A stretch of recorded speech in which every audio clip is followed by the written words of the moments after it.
The phone rang at 11 p.m. on a Sunday night, and I knew before I answered that my life was about to change. Walter Griffin never called this late. In 37 years of friendship, the man had never once disturbed my sleep. "David, I need you to come to my house. Now. Don't tell Jennifer where you're going." His voice carried something I'd never heard from Walter, the retired oil executive who'd stared down union bosses and corporate raiders without blinking. Fear. Raw, undiluted fear. "Walter, what's going on? Is Dorothy okay?" "Dorothy's fine. This isn't about her. It's about—" He stopped. I could hear him breathing heavily. "Just come, please. I can't say it over the phone." I glanced at the bedroom door. Jennifer's reading light had gone off an hour ago. I could hear her soft snoring through the door, the sound I'd fallen asleep to for 20 years. I grabbed my keys from the nightstand as quietly as I could manage. "I'm on my way." The drive to Walter's estate in Preston Hollow took 23 minutes at that hour. No traffic.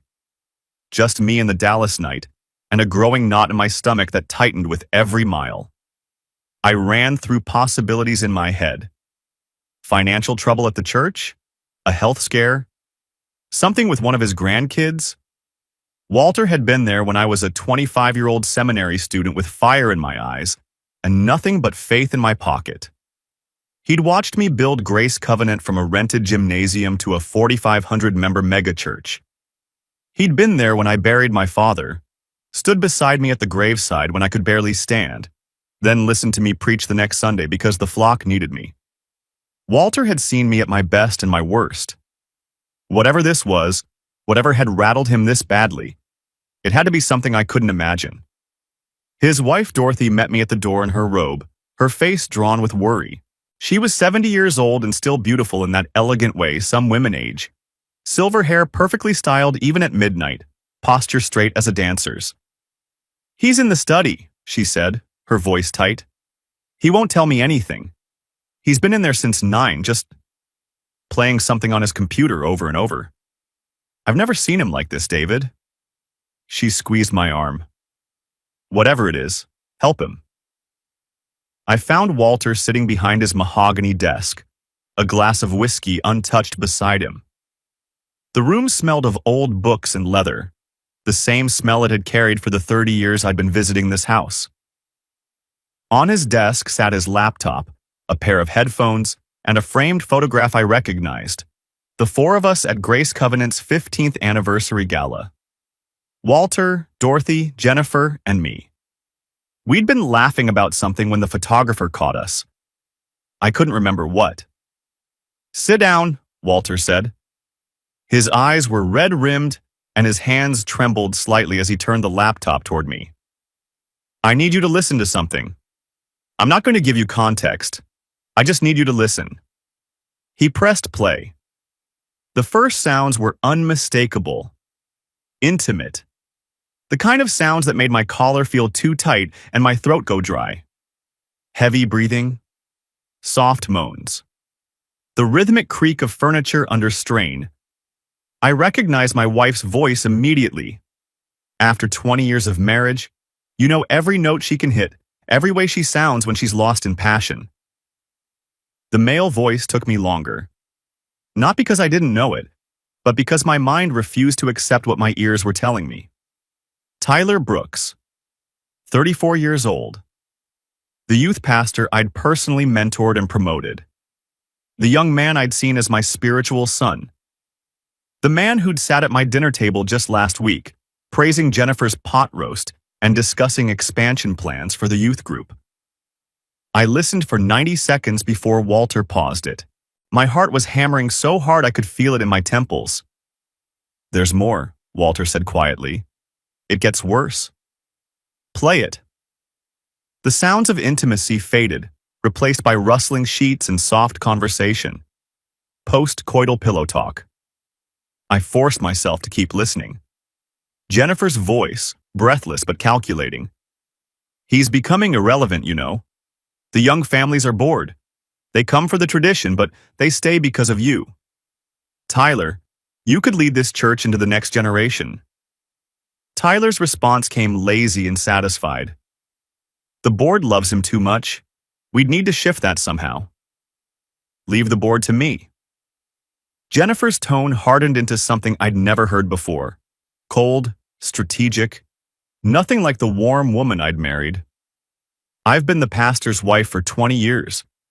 I know which men have wandering eyes, which marriages are struggling, which ones owe David favors they resent. I know who's been embezzling from their businesses and who's been stepping out on their wives. Give me 6 months. I can move the pieces. And then what? We push David out and I just take over? You take over the church. I take over the worship ministry officially instead of just doing everything anyway. And we take over each other. She laughed. A sound I'd always loved, transformed now into something ugly. We've been careful for 2 years. We can be careful for 6 more months. Tyler's voice dropped lower. What about the kids? Emma, Luke, Grace. They'll never accept this. The kids are adults. They'll adapt. Besides, they love you already. By the time David's out of the picture, they'll be ready to see you as the natural successor. Walter stopped the recording. In the silence that followed, I could hear the grandfather clock in the hallway ticking. Each second felt like a hammer blow to my chest. Play it again, I said. He did. I listened to the whole thing twice more, forcing myself to catch every word, every inflection, every nuance, the whispered promises, the conspiratorial planning, the casual dismissal of everything I'd built, everything I'd sacrificed, everything I'd believed our marriage was. 2 years. She'd said 2 years. 24 months of lies. 730 days of looking me in the eye and pretending to be my partner, my helpmate, my wife. How many people have heard this? I finally asked. My voice sounded strange to my own ears, flat and distant. Walter let out a breath he'd apparently been holding. The email came to 3 of us simultaneously. Me, Gregory Palmer, and Sandra Webb. My mind, which had felt frozen, suddenly clicked into gear with a clarity that surprised me. Gregory runs the finance committee. He's been pushing Tyler's budget expansions for months. Sandra leads women's ministry. She and Jennifer have lunch every Thursday. You think this was targeted? I know it was. Whoever sent this wanted specific people to hear it. People with connections to Tyler, people close to Jennifer. I met Walter's eyes. Someone wanted this to spread in a particular way. The question is, who sent it? Walter slid a piece of paper across the desk, a printout of an email. Anonymous, throwaway email address, probably created just for this. Subject line was, "You should know what happens in room 114 after the lights go out." Room 1014, the choir practice room, where Jennifer recorded her worship albums, where she spent hours alone, she'd always told me, working on arrangements and practicing new songs. I stood up. My legs felt steady, which surprised me. I'd expected to collapse, to weep, to rage, to feel something other than this strange numbness spreading through my chest. Instead, I felt a cold clarity settling over me like a winter frost. "Thank you for telling me, Walter." He looked alarmed. "David, what are you going to do? She's your wife. He's your protege. This could destroy everything you've built." "It could, but it won't." I was already at the door. "Don't tell anyone else about this yet. Not even Dorothy. I need time to think." "David." "I mean it, Walter. This has to be handled correctly. One wrong move and the church suffers. 4,000 families who have nothing to do with my wife's betrayal don't deserve to have their spiritual home blown apart." He nodded slowly. "What can I do?" "Pray. And wait for my call." I didn't go home. Not yet. Instead, I drove to the church and parked in the empty lot, staring at the building I'd raised from nothing. The campus sprawled across 12 acres now. Main sanctuary, fellowship hall, children's wing, administrative building, youth center. We'd broken ground on the youth center just 3 years ago, with Tyler cutting the ribbon and Jennifer singing a dedication song. I remembered thinking at the time how blessed I was to have such a strong team around me. The cross on the steeple was illuminated, a beacon in the darkness. How many times had I looked at that cross and felt God's presence? How many times had Jennifer stood beside me and said she felt it too? The memories came unbidden, uncontrollable. 1995, our first service. 43 people in folding chairs in a rented gymnasium that smelled like floor wax and basketball sweat. Jennifer leading worship with nothing but a keyboard and her voice, her face radiant with conviction. She'd believed in me then, or at least I thought she had. Maybe she'd been calculating even back then, sizing up her opportunity. 2003, breaking ground on the new building. Her hand in mine as we turned the ceremonial shovel. The congregation singing, "Great is thy faithfulness," while she wept with joy. Real tears, I wondered now. Or just performance? 2010, interviewing Tyler for the youth pastor position. A young man fresh from a struggling church in Oklahoma, charismatic and eager, with references that glowed. Jennifer had sat in on the meeting at my invitation. She'd said afterward that she had a good feeling about him. I laughed out loud, alone in my car at 2 in the morning. The sound was harsh and unfamiliar, more bark than laugh. Movement caught my eye. A light had come on in the administrative wing. At this hour, no one should be there. I noted it but didn't investigate. Not yet. I was gathering information now, not making moves. Everything had to be careful. Everything had to be strategic. I got home at 3:30. Jennifer was asleep, her breathing slow and even. I stood in the doorway of our bedroom and watched her for a long moment. Studied the curve of her cheek, the way her hair spread across the pillow, the faint smile on her lips. She looked peaceful, innocent. The way she'd looked for 20 years while apparently harboring thoughts I couldn't begin to fathom. What was she dreaming about? Tyler? Their plans? The future she envisioned where I was pushed aside like yesterday's trash? I went to my home office and started making a list. Denomination bylaws, Section 14.3, misconduct by clergy. Church property recordings, who has access? Tyler's personnel file, original references, need to verify. Joint accounts versus separate assets, what's the financial exposure? Marriage certificate, where is it filed? I found the certificate in the third drawer. 20 years. 3 children. Emma, 25, Luke, 22, Grace, 19. All out of the house now, all adoring their mother. The children, I thought. The children will be the hardest part. Monday morning arrived with brutal normalcy. Staff meeting at 9.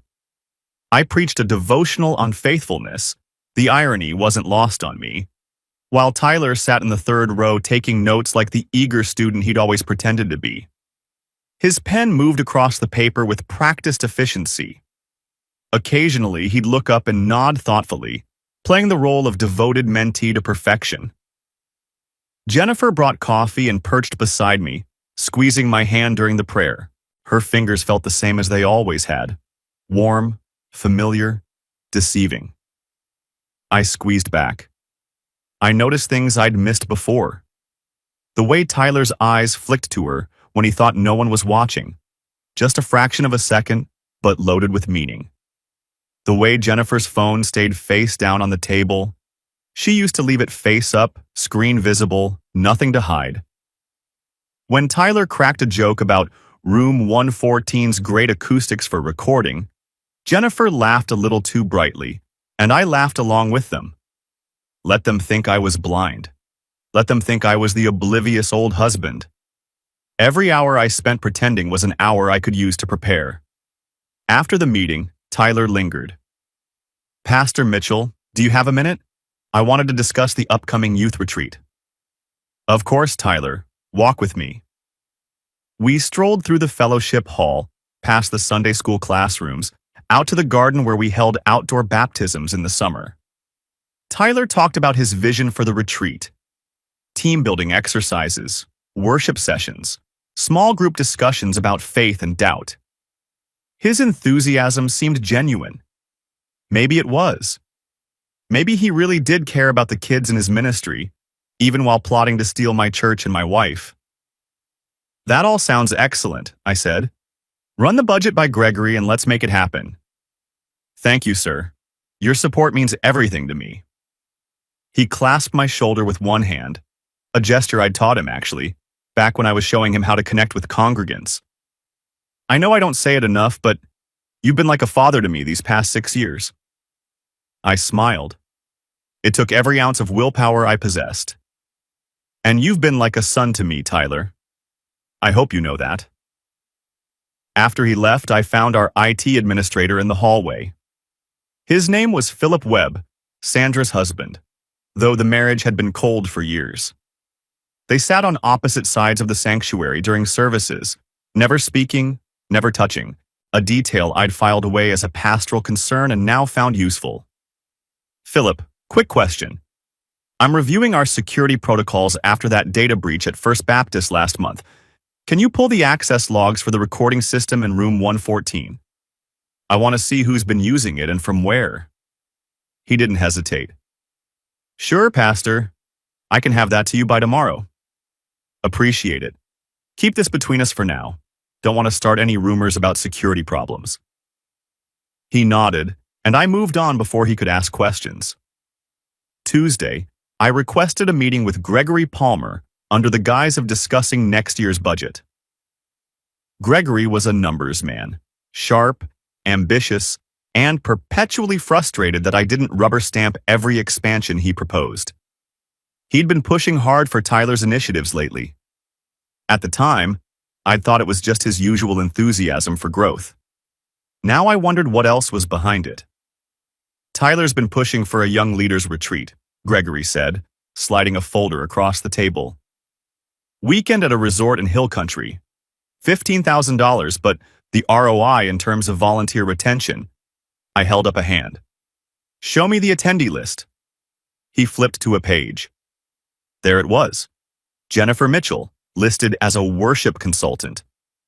I scanned the rest of the names. Mostly young adults from the church, the kind of people Tyler cultivated as his personal following. The kind of people who would naturally support him if there were ever a power struggle. This is good work, Gregory, I said, keeping my voice neutral. Let me review it and get back to you. He left looking confused but pleased. He thought I was finally coming around on the youth budget. He had no idea I was building a case. That evening, I called Bishop Harold Turner at the denomination's regional office. Harold had mentored me decades ago, back when I was still figuring out what kind of pastor I wanted to be. He was 70 now, slower than he used to be, but his mind was still razor sharp. He'd seen every scandal imaginable in his 40 years of ministry. Affairs, embezzlement, abuse, fraud. Nothing surprised him anymore. David, this isn't a social call, is it? No, sir. I need to understand the formal process for investigating clergy misconduct. A long pause. Are we talking hypothetically? We're talking about my church, my wife, my youth pastor. Another pause, longer this time. I could hear Harold breathing on the other end of the line, the wheeze of age and too many cigarettes in his younger years. Tell me everything. I did. The recording, the conversation, the conspiracy to push me out. When I finished, Harold was quiet for nearly a minute.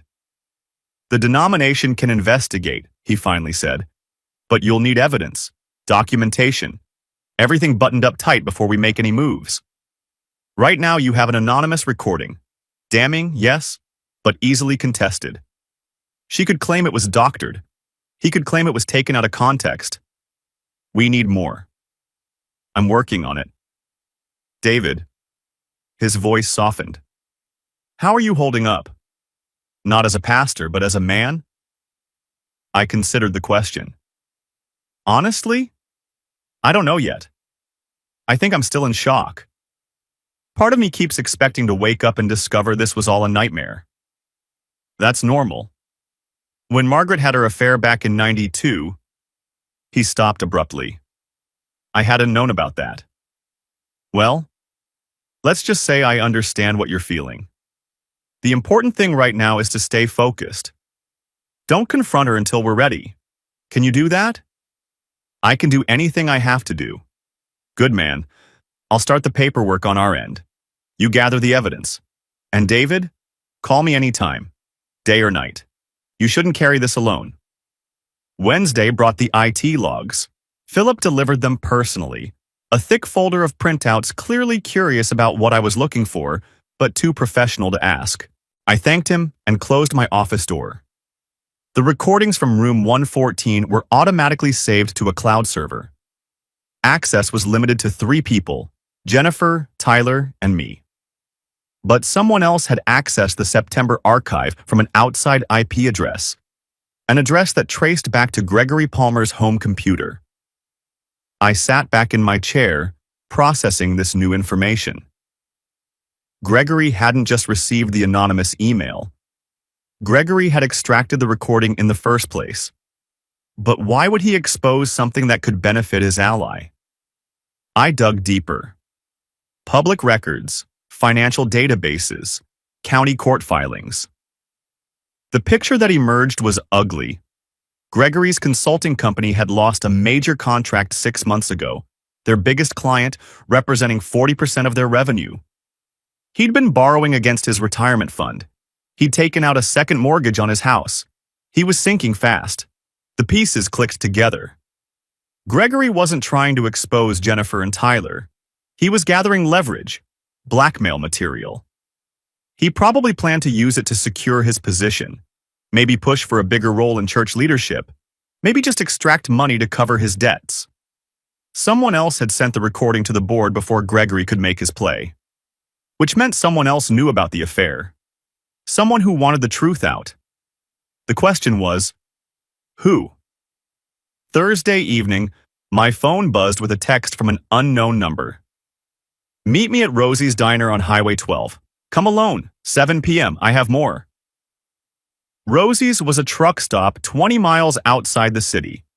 The kind of place where nobody looked twice at strangers having private conversations in back booths. I arrived 15 minutes early, ordered coffee, and waited. She was younger than I expected. Late 20s, dark hair pulled back in a practical ponytail, dressed in the business casual uniform of someone who'd come straight from a corporate job. She spotted me immediately, not hard, since I was the only person in the diner wearing a suit, and slid into the booth across from me without preamble. Pastor Mitchell, I'm Carla Simmons. The name rang a bell. You used to volunteer with the youth group. Until 2 years ago. Her eyes were hard, the eyes of someone who had seen too much and learned not to trust easily. Did you ever wonder why I left? The official reason was a job opportunity in Houston. The real reason was Tyler Brooks. She pulled a manila folder from her bag and set it between us. He tried to groom me. Started with compliments, how dedicated I was, how the kids loved me, how I had real leadership potential. Then escalated to inappropriate texts. Eventually, he cornered me in the church parking lot after a youth event and told me he'd been thinking about me constantly. Said he felt like we had a special connection. My stomach turned. What happened? I shut it down. Told him I wasn't interested, that what he was doing was inappropriate, that he needed to step back. He apologized, very smooth, very practiced, and said he'd misread the situation. She shook her head. I should have known then. That apology was too polished. He'd given it before. Did you report this? To Jennifer. Carla's laugh was bitter, devoid of any real humor. She was the designated safe person for complaints like that, the pastoral care coordinator, the one we were supposed to trust. She leaned forward. She told me I must have misread the situation, that Tyler was just enthusiastic about mentoring. that I was probably flattering myself by thinking a handsome young pastor would be interested in someone like me. She buried the report, made me feel crazy, and then made sure I knew my volunteer position was no longer needed. Jennifer did that? She protected him. And I found out later that I wasn't the first. There were others before me, women who had uncomfortable experiences with Tyler. One of them confronted Jennifer directly, told her exactly what Tyler had said and done. You know what Jennifer said? Some women see things that aren't there. Maybe you need to examine your own heart. I thought about all the times Jennifer had praised Tyler's ministry.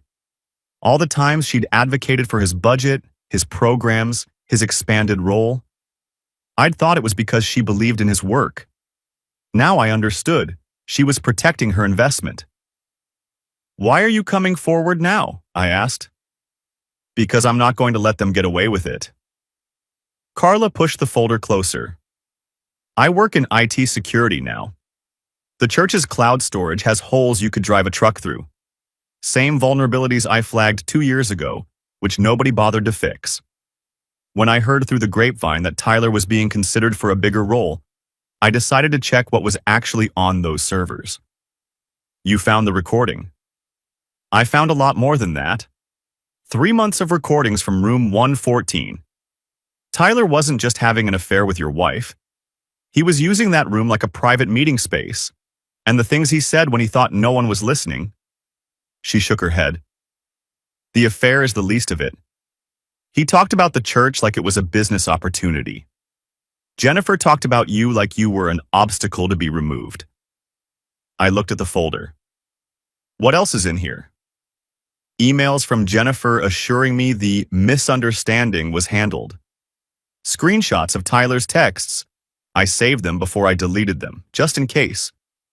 Names and contact information for 2 other women who had similar experiences, and transcripts of the other recordings, the ones I didn't send to the board. Why send the one recording to 3 board members instead of bringing everything to me? Because I didn't know who I could trust. Her voice cracked slightly, the first sign of vulnerability she'd shown. For all I knew, you were in on it, or you'd cover it up to protect the church, the way Jennifer covered up for Tyler. I figured if multiple people got the evidence, at least one of them would be honest. I reached across the table and placed my hand over hers. Thank you, Carla. I'm sorry the church failed you. I'm sorry I failed you. She pulled her hand back, but not unkindly. Don't apologize yet. Make it right. That's the only apology I need. Would you be willing to provide this documentation to the denomination if it comes to a formal investigation?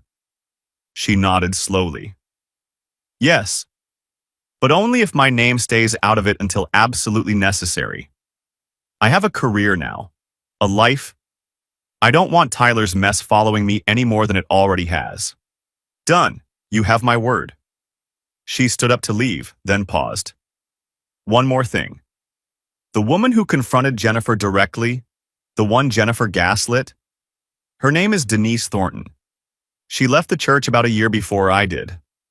Last I heard, she was still in Dallas working for a nonprofit downtown. She might have more to tell you. I wrote down the name. Thank you. Good luck, Pastor. You're going to need it. Friday. I made a phone call I'd been dreading. Tyler's previous church was in a small town outside Oklahoma City. A congregation of maybe 200, the kind of place where everyone knows everyone's business. The senior pastor, Reverend Daniel Foster, answered on the 3rd ring. Reverend Foster, this is David Mitchell from Grace Covenant in Dallas. I hired Tyler Brooks based partly on your reference 6 years ago. I'm calling because some concerns have arisen about his conduct. Silence stretched across the line. When Daniel spoke again, his voice was heavy with something that sounded like guilt. I've been waiting for this call for 6 years, Pastor Mitchell. Tell me. Tyler left here under a cloud. There were concerns about his relationship with a married woman in our congregation. Nothing proven, nothing formally charged, but enough smoke that I couldn't ignore the possibility of fire. We investigated quietly, but she refused to cooperate. said nothing happened, defended him completely. Then she divorced her husband 3 months after Tyler left. Did you share this in your reference? The silence was answer enough. We gave him a neutral reference to avoid a lawsuit, Daniel finally admitted. His father is a lawyer. Did you know that? Made it very clear that any negative statements about Tyler would result in legal action. We didn't have enough evidence to prove anything, and I didn't want to put the church through that kind of fight. He paused. I should have warned you, David. I was a coward. I took the easy path. I've regretted it every day since. What happened to the woman? Last I heard, she moved to Kansas somewhere, trying to rebuild her life. She had 2 kids. They stayed with their father. The whole thing tore that family apart. Another pause. Tyler has a pattern. He targets women who are vulnerable, who are in positions where exposure would ruin them. Married women with reputations to protect. He's careful. He's patient. And he's very, very good at playing the victim when things fall apart. Thank you, Daniel. This helps. I hope you can stop him. I hope you can do what I didn't have the courage to do. I hung up and sat in my car for a long time, staring at nothing. The pattern was clear now. Tyler Brooks wasn't just an adulterer. He was a predator. He used churches as hunting grounds, moving from congregation to congregation when the ground grew too hot. And my wife of 20 years, wasn't a victim. She was his accomplice. Saturday, my daughter Emma visited unexpectedly. 25 years old, sharp as a tack, with her mother's eyes and my stubborn streak. She'd driven up from Austin, where she worked as a marketing director for a tech startup. Successful, independent, the kind of woman who always knew when something was wrong. She found me in the backyard, staring at the pool we'd installed when she was 10. The same pool where I'd taught her to swim, where we'd hosted dozens of youth group barbecues, where Jennifer and I had sat together on summer nights watching the stars. Dad, you look like garbage. Thanks, sweetheart. Love you too. She sat beside me on the patio chair. Seriously, Mom said you've been distracted, sleeping in your office some nights. You've lost weight. I can see it in your face. What's going on? Work stress. Nothing you need to worry about. Don't give me that. I've known you my whole life. This isn't work stress. She turned to face me directly, her expression fierce. Are you sick? Is it cancer? Whatever it is, just tell me. I'm not sick, Emma, I promise. She didn't look convinced. Mom's been weird lately too, on her phone constantly, distracted. She mentioned big changes coming without explaining what. Emma shook her head. You two aren't getting divorced or something, are you? I forced a smile that felt like cardboard on my face. Everything's fine, just a busy season. But I made a mental note. When this exploded, and it would, Emma needed to hear the truth from me first. All of them did. Emma, Luke, Grace. They deserved the truth before Jennifer could spin it, before she could paint herself as the victim and me as the villain. The next 3 weeks were the longest of my life. I submitted a formal complaint to Bishop Turner, complete with the audio recording, Carla's documentation, the information from Daniel Foster, and the financial records suggesting Gregory Palmer's attempted blackmail scheme. The denomination opened a confidential investigation. Tyler and Jennifer were placed on a watch list, their activities monitored without their knowledge. IT access logs were subpoenaed as official evidence. And through it all, I had to keep pretending. Every Sunday, I stood in the pulpit and preached about faithfulness, about commitment, about the sacred bonds of marriage, while Jennifer sat in the front row, glowing with false devotion. Every staff meeting, I smiled at Tyler and discussed youth group initiatives, listened to his ideas with apparent interest, praised his work while imagining what it would feel like to put my fist through his face. Every night, I lay beside the woman who had betrayed me in every possible way, felt her body warm against mine, and pretended to sleep.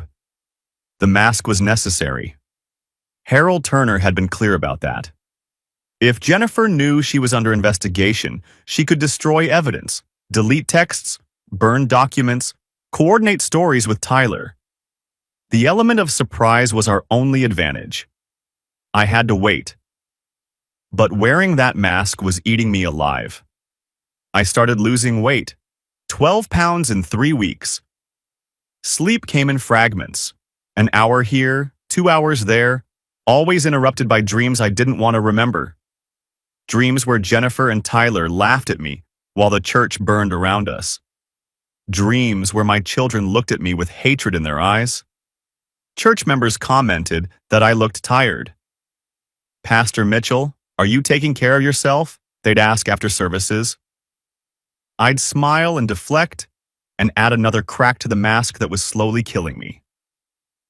Jennifer became more attentive in response to my withdrawal. She planned a surprise anniversary dinner, 21 years coming up in November. She bought new lingerie that I found hidden in her closet while looking for evidence. She touched me more often, laughed at my jokes more loudly, played the devoted wife with a dedication that would have been impressive if it hadn't been so transparently calculated. I played along, I squeezed her hand, I told her I loved her, and every word tasted like ash in my mouth. The call came on October 16th. Harold Turner's voice was grave but carried an undertone of satisfaction. "We have enough to proceed, David. Tyler's being summoned for a formal interview next Tuesday. Jennifer will be called separately on Thursday." What do I do in the meantime? Nothing visible. Stay clear of the office until both interviews are complete. We can't have any appearance of interference. Let the process work. Understood. But there was one piece of business I needed to handle myself. Something outside the denomination's jurisdiction. Gregory Palmer. I invited Gregory to lunch at Sullivan's Steakhouse, the kind of place where business deals were made and secrets were traded over aged ribeye and overpriced wine. He arrived looking pleased with himself, probably assuming I was finally ready to approve his budget expansions. I waited until we'd ordered before dropping the hammer. "I know about the recording, Gregory." The color drained from his face. His hand, reaching for his water glass, froze in midair. "I'm sorry?" "I know you accessed the church's cloud storage from your home computer on September 3rd. I know you extracted the audio file from room 114 before someone else sent it to the board." I took a bite of my salad, keeping my voice conversational. Two businessmen discussing quarterly figures. "What I don't know is whether you were planning to blackmail Tyler, blackmail Jennifer, or use the leverage to maneuver yourself into a better position once they pushed me out. Care to enlighten me?" Gregory's hand trembled slightly as he lowered it to the table. "David, I can explain. I'm not interested in explanations. I'm interested in outcomes." I met his eyes and held them. "Here's what's going to happen. You're going to resign from the board, effective immediately. You're going to cite personal reasons, family obligations, business pressures, whatever story you want to tell. And you're never going to speak about any of this to anyone, ever. And if I refuse, then I report your attempted blackmail to the denomination and to the police if they're interested in pursuing extortion charges." I leaned forward. "You're a desperate man who made a desperate choice, Gregory. Your company is failing. Your retirement is gone. You saw an opportunity and you took it. I understand that. But your opportunity evaporated the moment someone else sent that recording to the board before you could use it. Who sent it? Does it matter? The point is your leverage is gone. Your only play now is to walk away quietly before anyone else finds out what you tried to do. I'm giving you that chance. Take it." He stared at me for a long moment, and I watched something break behind his eyes, the final collapse of whatever scheme he'd been building. "I'll have my resignation letter to you by Monday." "Good man," I signaled for the waiter. "Lunch is on me." Tyler's interview happened on a Tuesday in the denomination's regional office in Dallas. I wasn't there. Harold had been clear about that, But I got a full report afterward. They'd summoned him under the pretense of a routine credentialing review, the kind of administrative checkup that happened every few years for all clergy. Tyler had arrived confident and smiling, wearing his best suit, full of the easy charm that had fooled me for 6 years. He'd shaken hands with the panel, complimented the coffee, made small talk about the Cowboys season. That confidence lasted about 90 seconds. The panel had everything. The audio recording, Carla's documentation, the statements from Tyler's previous church, the IT logs showing his patterns of accessing room 114 during off hours. They laid it out piece by piece, methodically, dispassionately, and watched him squirm. He tried denial first. I don't know what you're talking about. Then, minimization. Whatever happened was consensual between adults. Then deflection. This is clearly a personal vendetta against me. Then, when those failed, he tried throwing Jennifer under the bus. She pursued me, he reportedly said, his voice cracking. From the very beginning, she made it clear what she wanted. I was weak, I admit that. I gave in when I should have been stronger. But she was the aggressor. She was the one who planned everything. The panel was unmoved. His credentials were suspended pending a full hearing. He was instructed to have no contact with any Grace Covenant staff or congregants. He left the building looking like a man who had just watched his entire future collapse. Jennifer's interview was Thursday. She walked in expecting to discuss worship programming, some routine matter about next year's Easter services. She was wearing the lavender dress she saved for special occasions, her hair freshly done, her confidence unshakable. She walked into a room with 3 senior denominational officials and a recording device. They played the audio. I wasn't there for her reaction, but Harold described it to me later. Shock first. Genuine, unfeigned shock that the evidence existed at all. Then anger, hot and immediate. Then tears, the kind she'd perfected over years of emotional manipulation. Then, when she realized the extent of what they had, cold calculation. I want a lawyer. That's your right, Mrs. Mitchell, but this isn't a criminal proceeding. This is a credentialing review. Your cooperation, or lack thereof, will be noted. Her credentials were suspended alongside Tyler's. Jennifer came home that evening around 7. I heard her car pull into the driveway, heard the garage door open and close, heard her footsteps in the hall. She'd been crying. I could tell by the heaviness of her walk, the way she paused in the kitchen before coming to find me. I was waiting for her in the living room, sitting in my favorite chair with the divorce papers already prepared on the coffee table between us. I know everything, Jennifer. I've known for weeks. She stopped in the doorway, her face cycling through shock, fear, and finally a hard, calculating anger I'd never seen before. Or maybe I'd seen it all along and simply refused to recognize it. You've been spying on me. I've been investigating you. There's a difference. I gestured to the chair across from me. Sit down. We need to talk. She didn't sit. Instead, she began pacing, her heels clicking against the hardwood floor. How could you? After everything we've built together, everything I've sacrificed, everything you've sacrificed. The words came out harder than I intended. Tell me, Jennifer, what exactly have you sacrificed? You've had a comfortable life for 20 years, a beautiful home, 3 healthy children, a husband who loved you, who trusted you, who gave you every opportunity to build your ministry alongside his, and who neglected me, who was always at the church, always with the congregation, always giving himself to everyone except his own wife. She stopped pacing and turned to face me. Do you know how lonely it's been? Sleeping beside a man whose heart belongs to 4,000 strangers. Don't. The word came out quiet but sharp enough to cut. Don't you dare pretend to be the victim here. I heard the recording, Jennifer. All of it.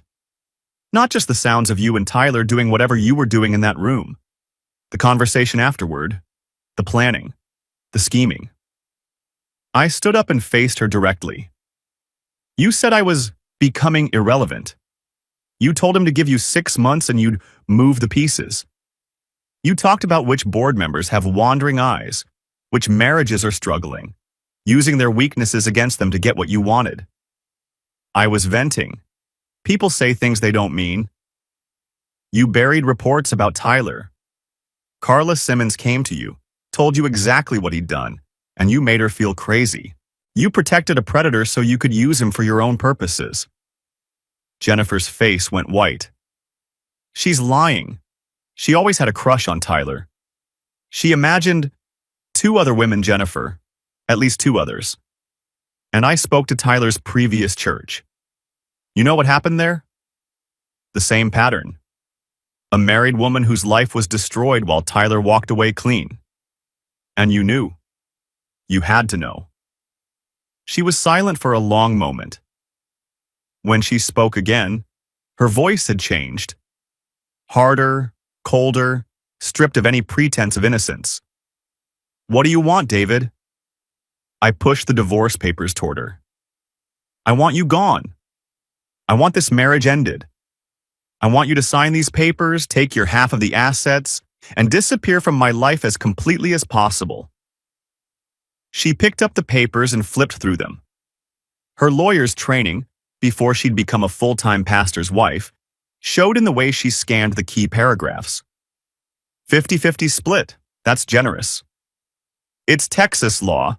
You're entitled to half. I won't fight that. And the church? You're already suspended. After the full hearing, you'll be permanently revoked. That's not my decision. That's the denomination's. She set the papers down. Her eyes met mine, and in that moment, I saw the woman I'd married stripped of all disguise, the calculated ambition, the cold pragmatism, the utter absence of remorse. The children will never forgive you for this, she said. You're destroying their family. The children will learn the truth, all of it. From me, before you have a chance to spin it. If they choose to blame me for not being enough man to keep my wife satisfied, that's their choice. But they'll make it with full information. You're going to tell them? For the first time, something like genuine fear flickered across her face. About Tyler? About everything? About everything. They'll hate me. Maybe. That's a consequence you'll have to live with. I moved toward the door. You have 30 days to respond to those papers. I suggest you find somewhere else to stay tonight. This is my home, too. It was. It isn't anymore. She stared at me for a long moment, and something shifted behind her eyes. The final death of whatever relationship we'd once had. When she spoke again, her voice was ice. You're making a mistake, David. I know things about you. Things that could... There's nothing you could say about me that would compare to what I know about you. Go ahead. Threaten me. It won't change anything. She grabbed her keys and walked out. I heard her car start, heard the engine fade into the distance, and then I sat down heavily on the couch and let myself shake. I called Emma, Luke, and Grace for a family meeting the following Saturday. No Jennifer, no excuses. Just me and my children gathered around the dining room table where we'd shared 1,000 meals and 1,000 memories. I told them everything. I showed them the evidence, not to poison them against their mother, but because they were adults who deserved the truth. I watched their faces as comprehension dawned, as disbelief gave way to horror, as horror gave way to grief. Emma's reaction was fury, hot and immediate. I knew something was wrong. I asked Mom point-blank last month if everything was okay, and she looked me in the eye and lied to my face. She was crying now, angry tears that streaked her makeup. How could she do this? How could she do this to you? To us? Luke went quiet. He'd always been the contemplative one, processing internally rather than externally. He stared at the table for a long time before saying, I need time to think about this. I can't I can't react right now. Grace sobbed. She'd always been closest to Jennifer, the youngest, the one who'd inherited her mother's love of music and worship. There has to be some explanation. Maybe she was going through something. Maybe if you just talked to her. I talked to her, sweetheart. She wasn't sorry. She wasn't remorseful. She was angry that she got caught. I reached for her hand. Your mother made choices, terrible choices. She hurt me, she hurt this family, she hurt other women who trusted her. But she's still your mother.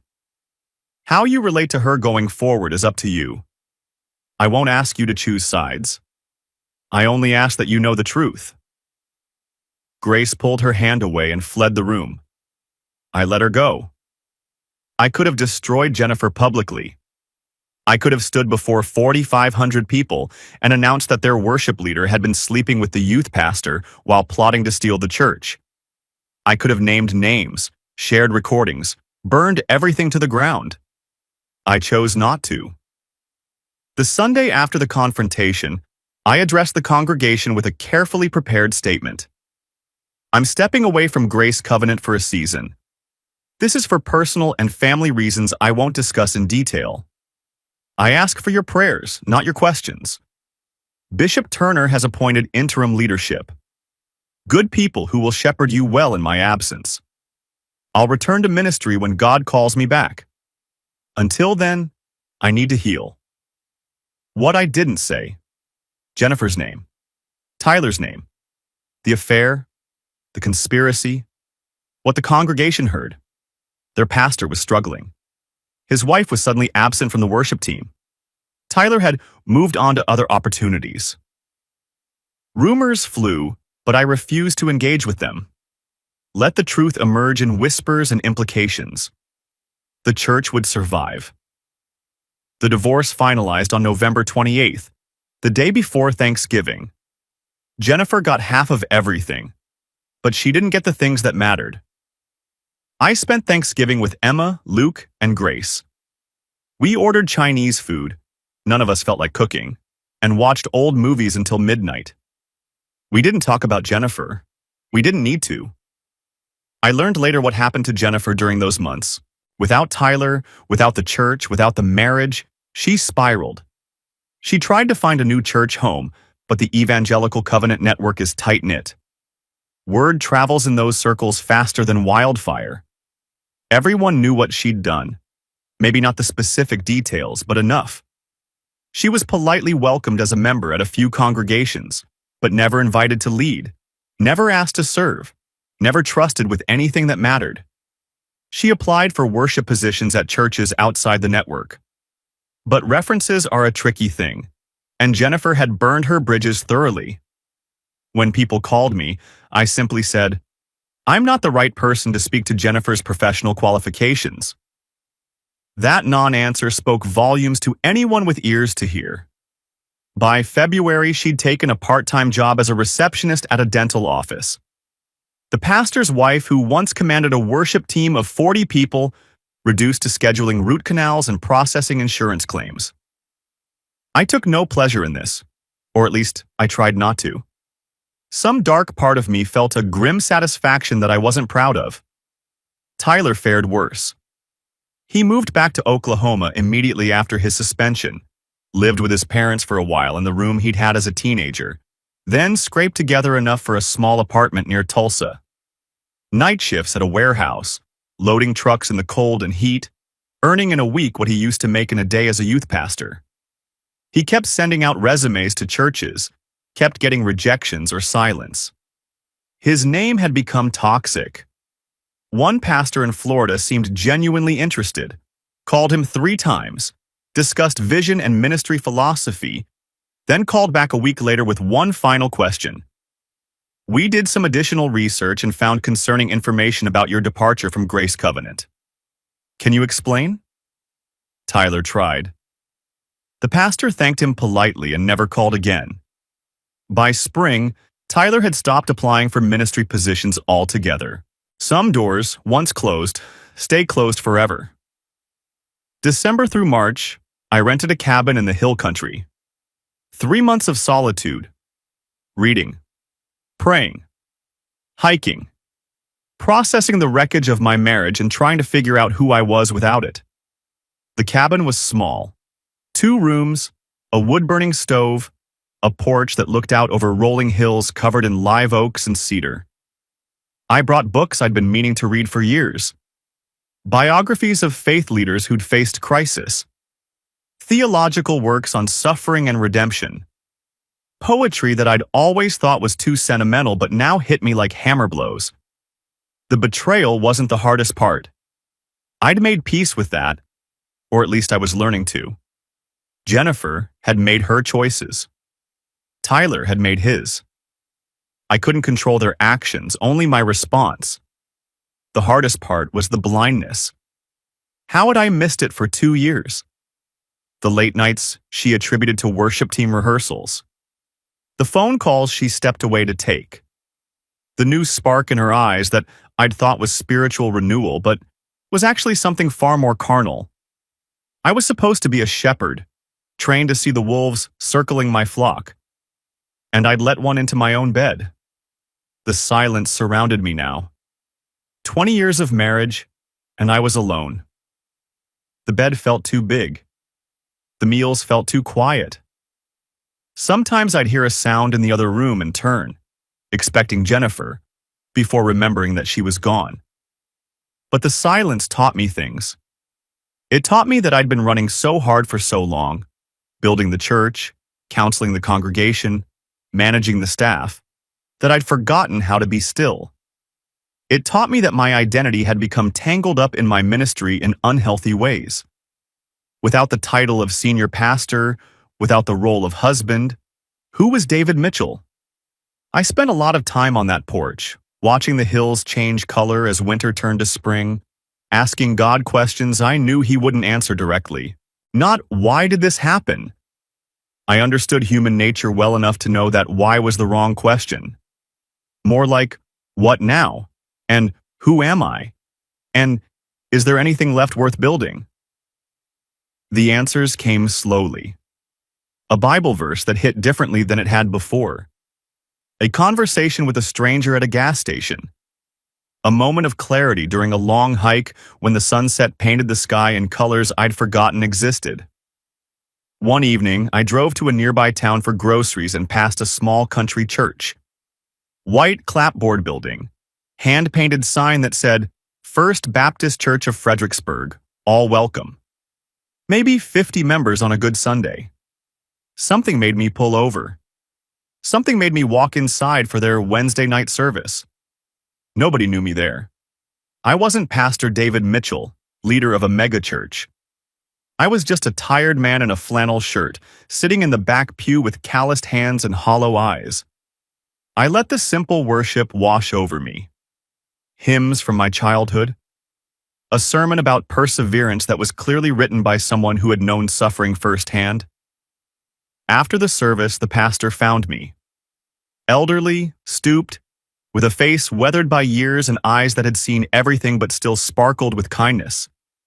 His name was Robert, and he'd been serving that small congregation for 43 years. First time here? Yes, sir. You look like a man carrying something heavy. I nodded, not trusting my voice. He put a hand on my shoulder, a gentle touch, the touch of a true shepherd. Whatever it is, son, God's not done with you yet. He never is. The story keeps going even when we think we've reached the end. I wept then. Right there in that little country church in front of a stranger I'd never see again. I wept for everything I'd lost and everything I still hoped to find. April brought a call from Bishop Turner. His voice sounded lighter than it had in months, less burdened, more hopeful. David, I've got something for you. There's a church in Austin that needs a pastor. New Hope Community Church, 600 members, good people, solid foundation. They've been struggling since their pastor retired last year. Looking for someone with experience, someone who's been through the fire and come out the other side. Why me? Because they specifically asked for someone who understands brokenness. Someone who can relate to congregants who are hurting, Their previous pastor was a good man, but he'd never faced real adversity. They want someone different. He paused. I think it might be exactly what you need too. I drove down the following Saturday. Austin was different from Dallas. Younger, more eclectic, less polished. The church building was 30 years old and showing its age. The sanctuary could hold maybe 700 people, but felt intimate rather than grand. I met with the board, 8 men and women ranging from their 30s to their 70s. They asked hard questions. About my divorce. About what I'd learned. About whether I could lead without becoming bitter. I answered honestly. I didn't sugarcoat anything. The following Sunday, I preached a guest sermon on redemption and new beginnings. The congregation listened with an attention I hadn't experienced in years. Not the polished attention of a mega-church crowd used to entertainment, but the hungry attention of people seeking something real. They voted unanimously to extend a call. I accepted. A year later, New Hope had grown to nearly 900 members. I'd published a book. I was dating cautiously. Life was different, smaller, quieter, more honest. Then the letter came. Handwritten, from Tulsa. Tyler Brooks.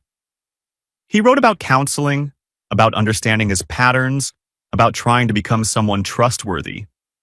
He wrote that Jennifer had pursued him, not the other way around, that she'd been planning something like this for years, that he was the first opportunity who'd said yes. I read it 3 times. Then I set it aside. I didn't respond. The letter wasn't asking for anything, but it gave me closure. Confirmation that the destruction of my marriage wasn't my failure alone. Sunday morning at New Hope Community Church. The sanctuary was full. I stood at the pulpit and opened my Bible to Genesis 50. You intended to harm me, I read, but God intended it for good. I looked out at the congregation, people I'd come to love, people who'd given a broken man a chance to rebuild. God doesn't stop us from walking into the fire, but He walks through it with us. And when we come out the other side, we're different, refined, still scarred, but stronger in the broken places. I paused, letting the words settle. Whatever fire you're walking through today, you're not walking alone. After the service, a young couple approached me. Newlyweds, terrified, holding hands like they were drowning. Pastor Mitchell, we need help. We're going through something, and we don't know who to trust. I looked at them, so young, so scared, and felt the weight of everything I'd survived pressing down on me, but also the hope, the possibility. Come to my office, I said. Tell me what's happening. We'll figure it out together. I led them down the hallway, past the photographs and the children's drawings, past all the signs of a community that had chosen to trust me again. Through the fire. That was the only way. You walked through and you came out different. Still standing. Still breathing. Still reaching out a hand. I opened my office door. Now, I said, tell me everything.